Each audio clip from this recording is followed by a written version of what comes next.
Stability. पहिल्यांदा आपण slope बघू. स्लोप काय असते?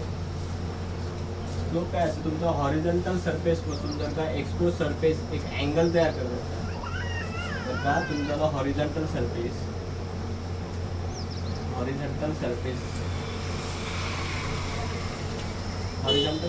पासून जर का तुमचा एक्सपोज सरफेस म्हणतात त्याला, expose surface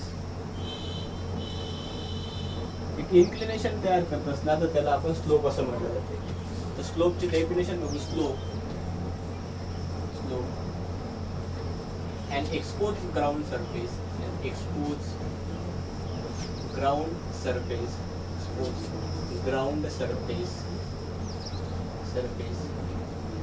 make an angle with horizontal surface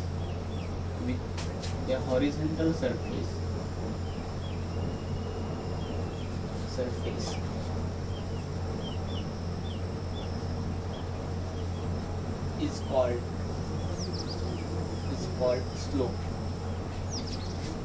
जर का तुम्हाला हॉरिझॉन्टल सरफेस पासून जर का एक इन्क्लिनेशन तयार करत असेल, अँगलचं इन्क्लिनेशन तयार करत असेल, तर त्याला आपण म्हटलं जाते स्लोप. तर हॉरिझॉन्टल सरफेस पासून जर का तुमचा एक्सपोज सरफेस किंवा ग्राउंड सरफेस जर अँगल तयार करत असेल तर त्याला म्हटलं जाते स्लोप. त्याचा यूज काय होते की तुमचं जर का हायवेचं कन्स्ट्रक्शन करायचं, रेल्वेज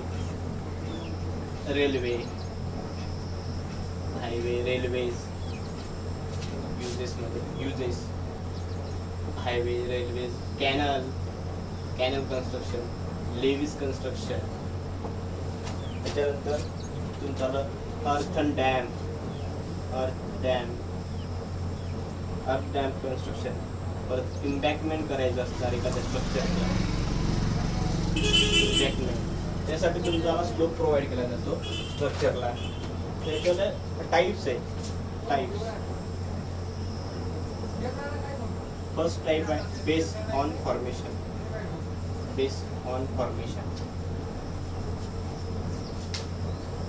त्याचं फर्स्ट टाइप आहे नॅचरल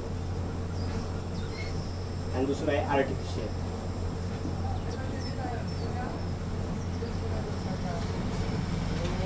बेस्ड आणि आर्टिफिशियल. त्याच्यानंतर आहे बेस्ड ऑन एक्सटेंट. त्याचं आहे फायनाईट आणि इन्फानाईट.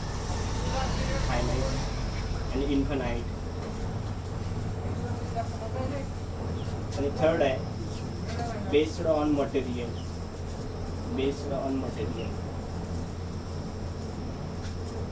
त्याचा टाईप आहे homogeneous and non homogeneous.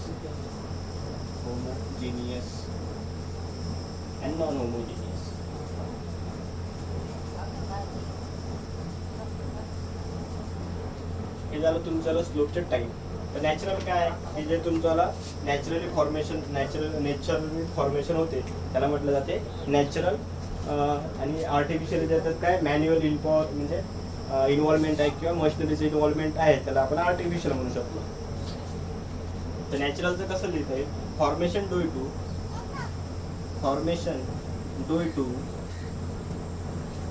Due to geological feature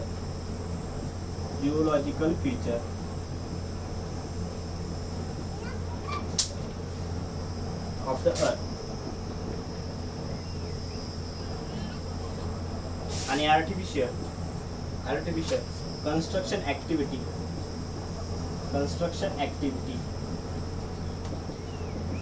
construction activity like cutting,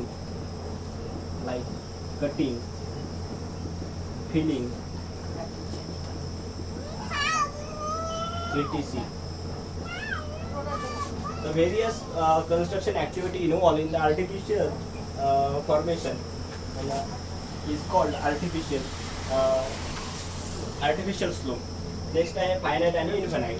finite मध्ये काय असेल की तुमच्याकडे विड्थ आणि हाईट जर का तुमची हॉरिझॉन्टल डिस्टन्स आणि व्हर्टिकल डिस्टन्स जर का डिफाईन केलेलं असतं, हॉरिझॉन्टल डिस्टन्स आणि व्हर्टिकल डिस्टन्स जर का तुमचं डिफाईन केलेलं असणार तर त्याला म्हटलं जाते तुमच्याला फायनाईट स्लोप.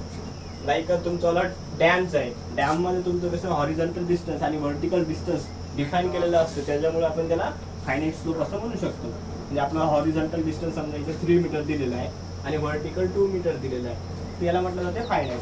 सेम माउंटन असेल, एखादा तुमचा पहाड आहे, तर या पहाडामध्ये काय असते की तुमचा हॉरिझॉन्टल डिस्टन्स आणि व्हर्टिकल डिस्टन्स डिफाईन असते केलेलं.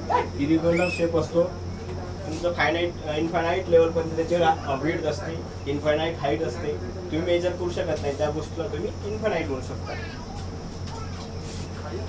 तर फायनाईटचं लिहिता येते finite slope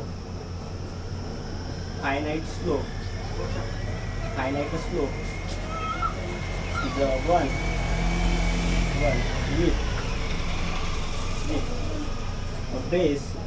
with base and height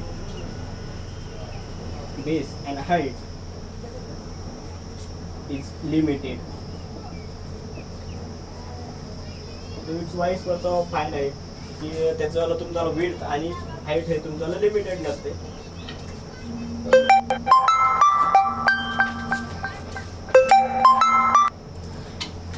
The infinite they have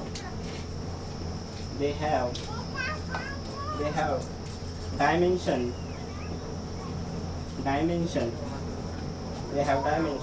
that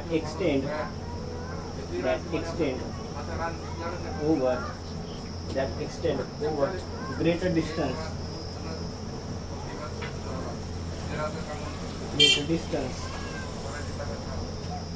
is called infinite.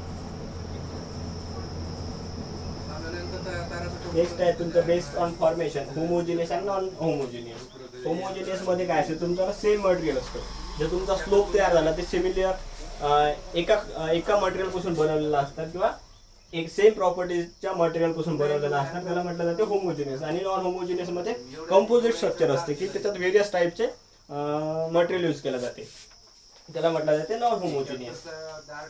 हे झालं तुमच्याला स्लोपचे type based on formation. Next आहे एक्सटेंट आणि मटेरियल, हे 3 टाईपचे स्लोपचे टाईप आहे. त्याच्यानंतर आहे आपल्याला स्लोप. आता स्लोप आहे त्याच्याला फेल्युअर आहे, बरोबर. याचे 3 टाईपचे फेल्युअर असतात. एक आहे बेस फेल्युअर, त्याच्यानंतर टो फेल्युअर आणि फेस फेल्युअर. जर का तुम्ही आता एक स्लोप आहे, जर या स्लोपचा जर का फ्रंट व्ह्यू बघितला,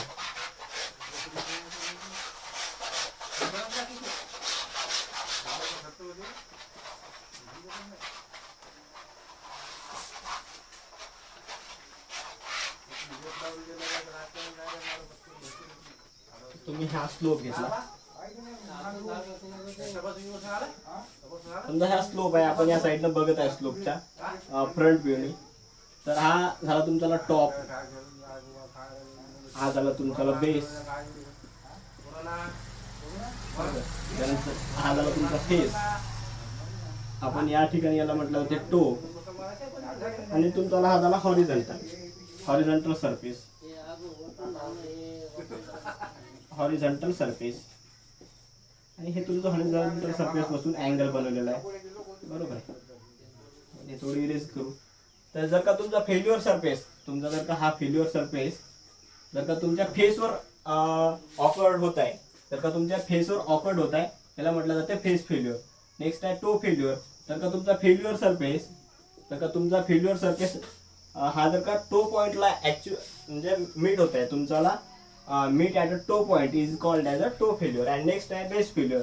जर का तुमच्या बेस टो, तुमचा जो फेल्युअर आहे, फेल्युअर प्लेन हा टोपेक्षा खालून जर जात असणार, तर त्याला म्हटलं जाते बेस फेल्युअर. तुमच्या टोच्या लेवलपेक्षा जर खालून जात असणार, तर त्याला म्हटलं जाते टो फेल्युअर. त्याला म्हटलं जाते बेस फेल्युअर. टो लेवलपेक्षा खालून जात असणार, त्याला म्हटलं जाते बेस फेल्युअर. हे झाले तुमच्याला 3 फेल्युअरचे type: face failure, toe failure आणि बेस फेल्युअर. त्याचे थोडं डेफिनेशन लिहून घेऊ. Face failure.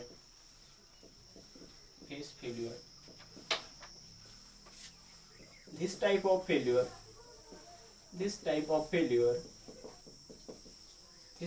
failure occurs when the slope angle is large.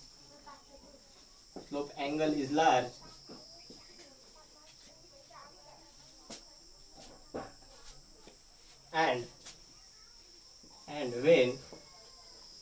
when the soil at a toe portion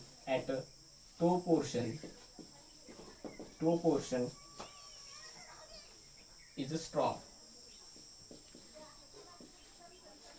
तुमचा जर का हा अँगल आहे, तुमचा हॉरिझॉन्टल सरफेस पासून जो अँगल तयार होत आहे, तर हा अँगल जर का जास्त असेल, मोठा असणार, इन्क्लिनेशन जास्त असणार आणि जर का तिची सॉइल ज्या टोच्या लेवलची ही जर का स्ट्रॉंग असणार याच्यावाली होल्डिंग कॅपॅसिटी जास्त असणार, याच्यासोबत बॉन्डिंग चांगली असणार या सॉइलची, तर त्यावेळेस तुमचा हा फेस फेल्युअर ऑफर होणार. नेक्स्ट आहे टो फेल्युअर. Next आहे toe failure. In this case,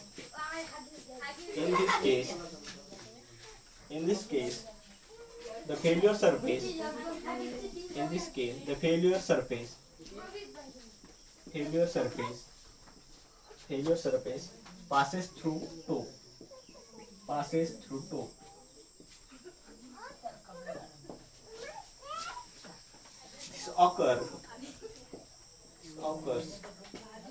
This occurs when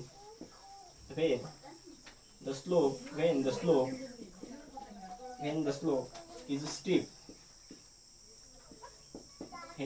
is steep. And homogeneous.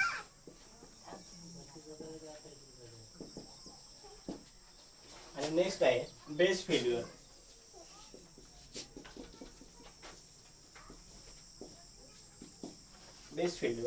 The failure surface